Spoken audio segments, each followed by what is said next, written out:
What's up, everyone? Welcome back to Between the Rounds. I'm your host, Sarah Cunningham, and I am so pumped for this episode.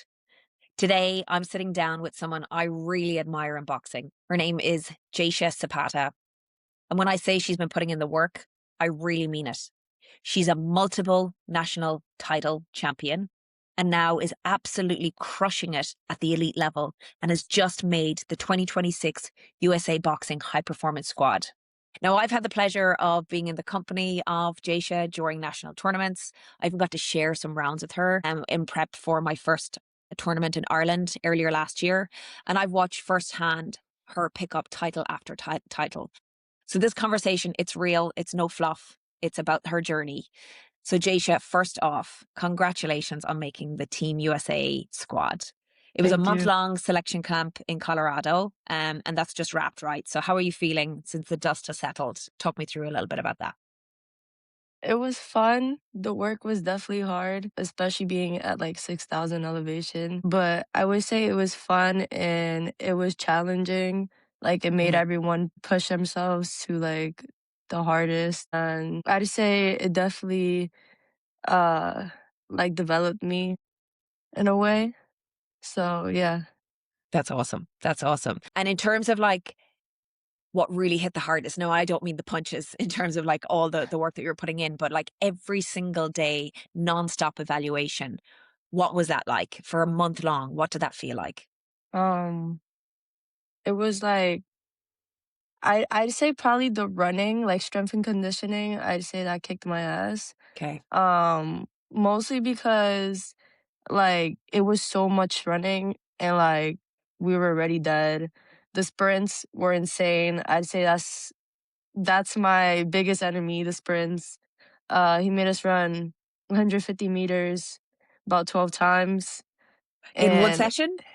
yeah, one session. It was 150 meters 12 times. And because I guess somebody in like the group missed the cone at the end, he made us like redo it twice. Oh my gosh. So yeah, I think that was probably the most challenging. But I still liked it because I know at the end of the day I was getting the work I needed and my air was just only getting up, Yeah. getting full capacity on these lungs. Because was it like it takes a couple of days to adjust to the altitude there, right? Like, Yeah, for sure. were you fine after a couple of days or did you feel it throughout the full month, really?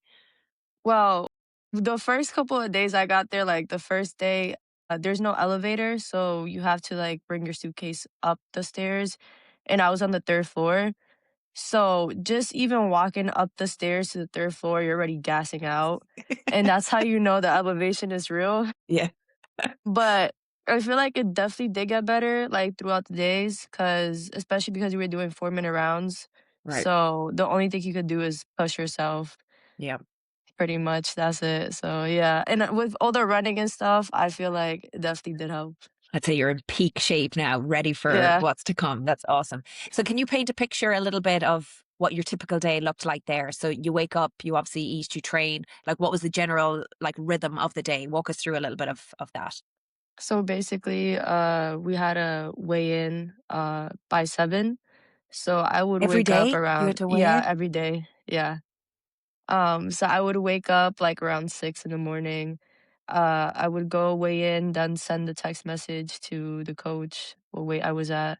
Okay. I would go back and sleep, and then we had strength and conditioning at about 8:15, and so, So you only really had a quick cheeky nap. That's all before you yeah. were back in. Okay. And basically every class you have to be there 15 minutes before.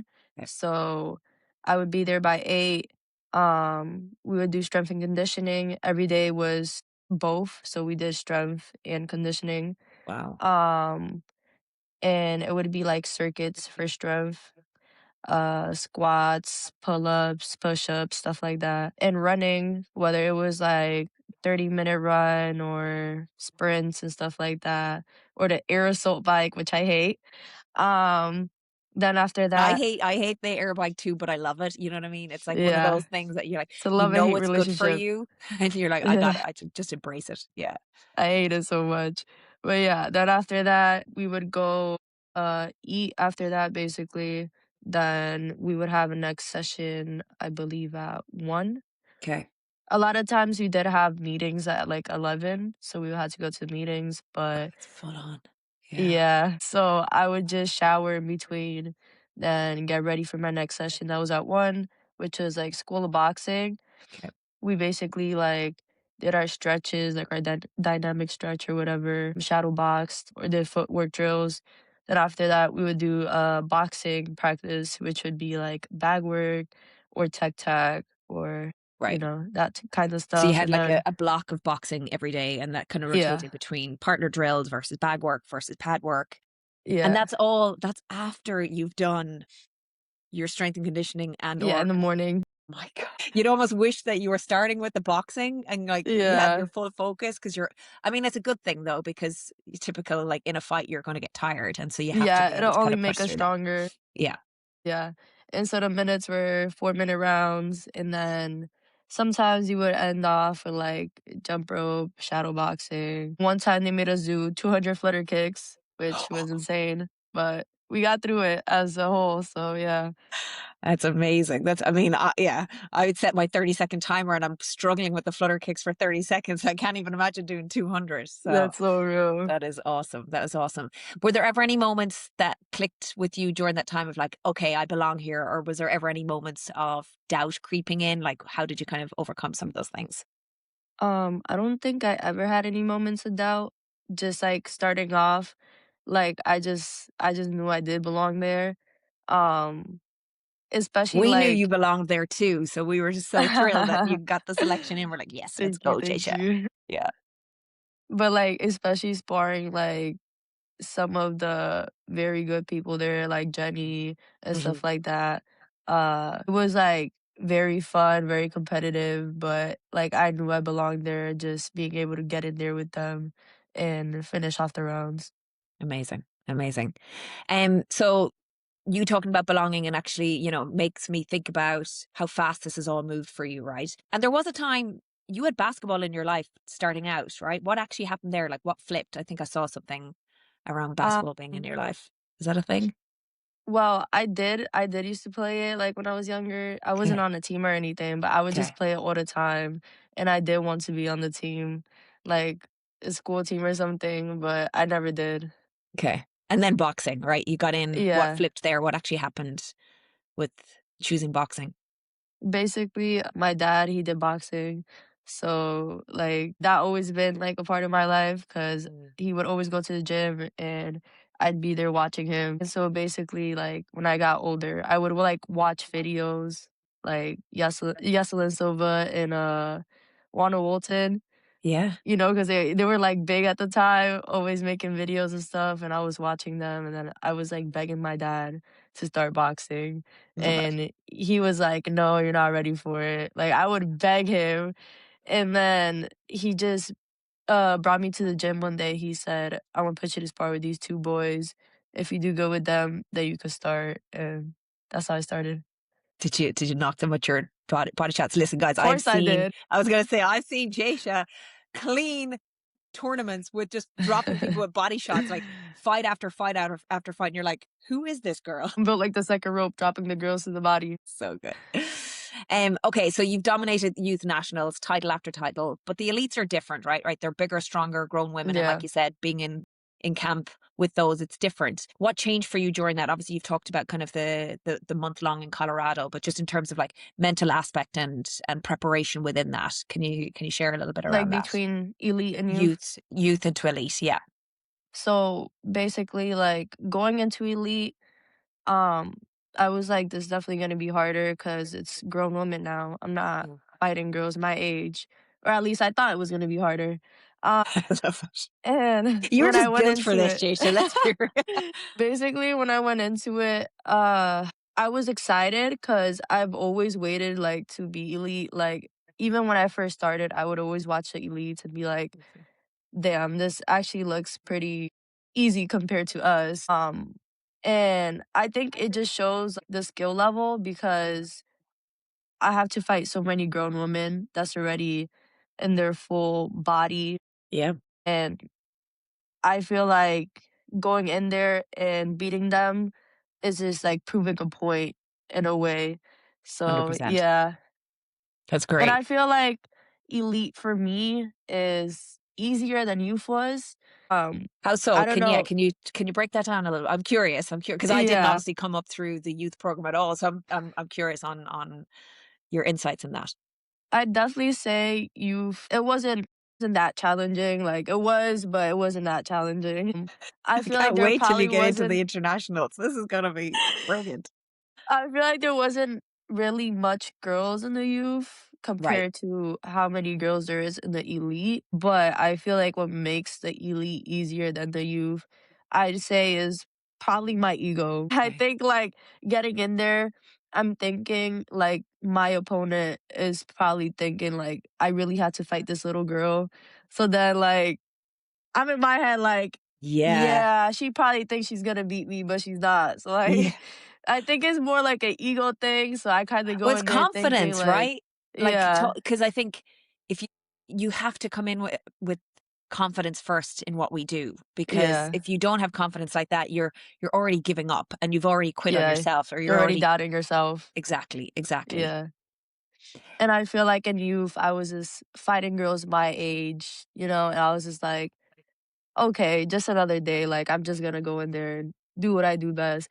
But like an elite, I feel like a more competitive, like kind of nature. So I'm Yeah. like, yeah, like it's You're really ready for on. this. Yeah. Yeah. Well, I want to get into the mental side a little bit with you because I do see you being so cool, calm, and collected all the time, right? Nothing really rattles you.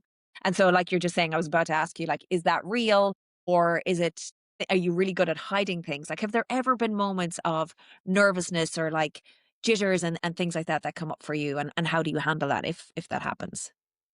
I don't think there's ever been, I think probably just once, but it was because I had woke up with a really bad, like stuffy nose and my throat was hurting and it was finals. And I was like, damn, like, how am I going to breathe through this fight? Yeah. And I was like more nervous for that part because my nose was stuffy, my throat was hurting. I was like, damn, I think I'm gonna die out in this fight.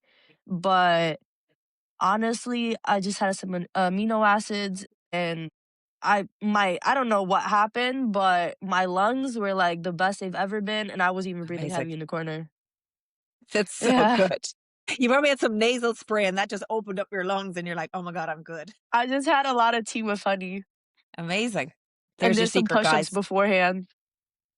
Love that. The sugar fix. That's all Yeah. you need. So the flip side then of your inner voice, there's a lot of confidence there. What does it actually say to you? You've got the opposite. Talk me through like things that Yeah. that inner voice says to you. I think that if you start doubting yourself, that's the first step to failure. So I think even if you don't like really believe that you will, you should still always tell yourself that you will because you're only lifting yourself up because you could only do it. Like so many people can believe in yourself, but you have to believe in Mm, yourself before anyone else does.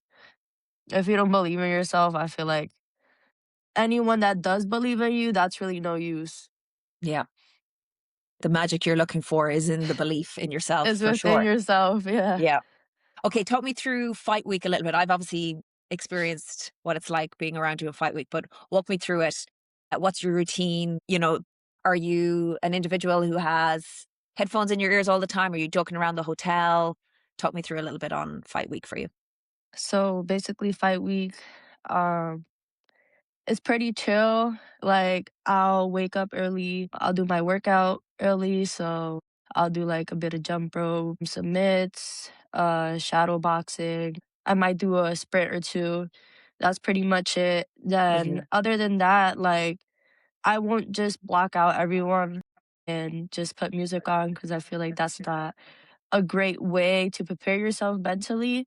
So Right. instead of doing that, I'll just go around, talk to my friends, hang out, stuff like that. I feel like that's a better way because now if you're by yourself and in your thoughts, you're gonna be thinking about the fight. If you're talking to your friends and hanging out, you're not thinking about it until when the time does come. You're ready. You're locked in. Do you do Yeah. any sort of visualization and prep again?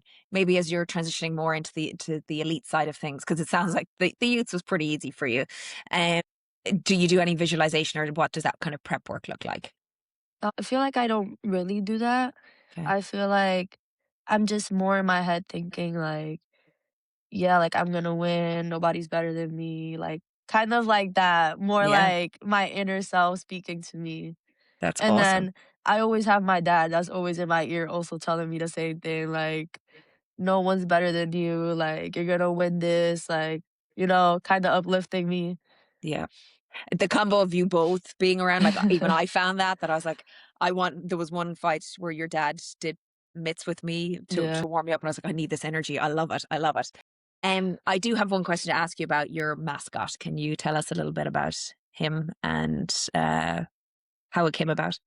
Yeah, so basically, last women's championship, my dad had bought him for me, and he gave him to me. He's obviously full of rainbows, so I call him Gay Monkey. Uh, So cute. um, Do you have ever him? Do you have since him with you? not right now. No. Okay. I should have. I should No, no, have. it's okay. He's resting right now. He's got a big few months ahead. Yeah, he does. So basically, my dad brought him to me, and I had finals the next day. I won the finals, and I had the monkey on me like the whole like tournament for like the rest of that tournament.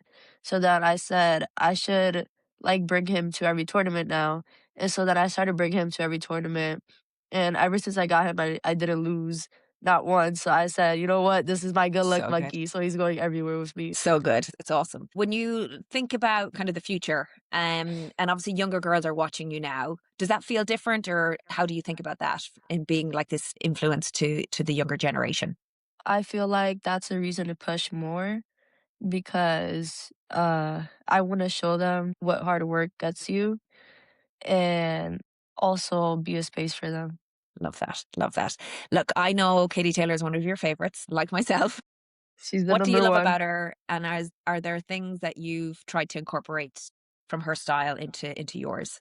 So I love her humbleness because she's always so humble. It doesn't matter who she's gonna fight. She always stays humbled. She doesn't talk shit. Queen Katie for the win. We did see her talk a little bit of shit in the last for her trilogy She fight. did, yeah. And I was like, But I she was kind of like clearing. this. I did like it because after Amanda talking shit for the 3 fights, she finally said something and she was clearing her, and I'm Yeah, like, "Yes, queen." love it. But I love the way she boxes because when she starts boxing, she, like, goes into, like, a flow state, and she really can't be stopped just boxing anyone. I feel like when she was kinda going, like, punch for punch with Katie, it didn't look as good as when she was boxing, Yeah. and I feel like her boxing is just amazing, and her ring movement. Yeah, it's one of those things where it might not be as exciting to the casual boxing fan, right? But Yeah, she is so disciplined and so skillful in what she does, and she knows how to win fights. And yeah. it's You beautiful don't to have to watch. go killing yourself to have to win a fight. You can win it Exactly. easily. Yes. Like Jaysha sits back and she's waiting for you. She's luring you in, and she just pops that uppercut, that left hook, and you're like, oh damn! I walked That's straight a into Katie that. Taylor move. Anyone else that you're watching in the pros right now that's that you're excited for? I love watching Clarissa as well. I feel like she's also another one of those boxers that a lot of people don't like watching as much because she doesn't throw herself out. But Mhm. I feel like the way she boxes, like she boxes so beautifully. Like Yeah, that she'll, jab. That we yeah, call the it the jab T-Rex is jab. crazy. Yeah. But I feel like she boxes so smoothly and beautiful, and I feel like she doesn't have to throw herself out to Mhm. have to win. Like a lot of the people missed that point that they just want to see two girls going at each other the whole time. Yeah. It doesn't have to be that way. No, it's a short-lived career if that's the type of fights that you want to Yeah. take. Don't get me wrong, from time to time it's exciting for sure. And Yeah. and I actually love when you see pockets like Ellie Scottney will be one where she I think she'll be in your weight class, where she gives you pockets of fireworks, but then Yeah. comes disciplined again into boxing of like, I've given you a little bit of excitement, but I'm staying disciplined to win this fight. Or like Alicia, she'll do the same thing Yeah. too. Yeah. She'll come in, burst, and then like come out and box you for a bit. Yeah. It's so good. Yeah. Okay, pro question for you. If someone offered you a pro contract tomorrow, what would your gut say? I would say not at the moment. Yeah, yeah. Only because I have, like, these international fights coming up, Yeah. and I feel like that's a goal for me. Love it. And Yeah. yeah, I think you taking this step too, I think we were all really excited that you were leaning into another chapter of the amateur world and getting that international experience because that's going to stand to you long Yeah. term. Not to say like someone like an Eddie Hearn dream promoter or MVP promotions, like what that looks like in the future for you will be so exciting. But Yeah. I truly believe that you're on the right path right And it'll now as well. definitely develop me too. Yeah. Yeah. Yeah. Let me go back to a little bit on because I want to talk to you a little bit about, when you're exhausted in a fight and you're in deep waters and you're trying to kind of navigate through that. And then obviously the coaching and the long-term partnership with your dad. Kind of what's the dynamic that plays out there? And can you kind of share a little bit of how you guys work through situations where there's deep waters? So if I'm ever in a situation, he'll basically like he won't yell at me or anything in the corner. He'll talk to me calmly and he'll basically be like, "You have to pick it up. Like you're losing this round. Like if you don't do this, you're gonna lose." Like and he'll basically like just tell me what I have to do and tell me that if I don't pick it up, I'm just gonna lose.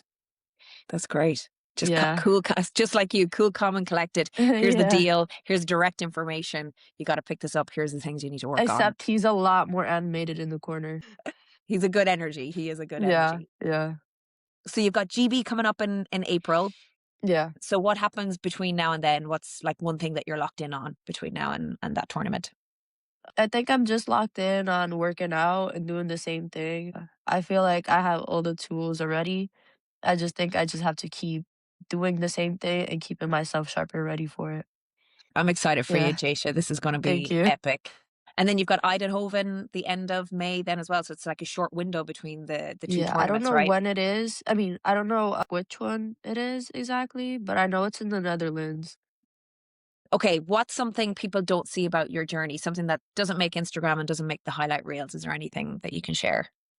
I think probably like the weight cutting or Okay. just the amount of hard work because my gym is in New Rochelle, and so I don't go to that gym to work out, I only go to spar, and I feel like that's what people don't see because I do have, like, a shed behind my house, and that's where I have my gym, and, Wow, like Jaysha, I didn't even know this. Wow. You're yeah, and really it's living a the tiny Katie Taylor space. lifestyle, I'm telling you. I am, yeah, she works out of her garage, and I feel like a lot of people don't see that, like, the hard work being put in. Because, like, even for December nationals, it was snowing outside every day, like, raining, all kinds of stuff, and I was still outside working out. I just bundled up, went outside, worked out in any condition, rain, snow, whatever it was. You've really, really signed up for this and all in with it. Yeah, I love to see it. And I'm here for every chapter of your journey in boxing.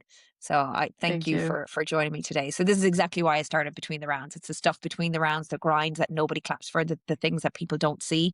And Jaysha, I'm so proud of you and thank you so much for this and thank you for joining and sharing your story. Thank you.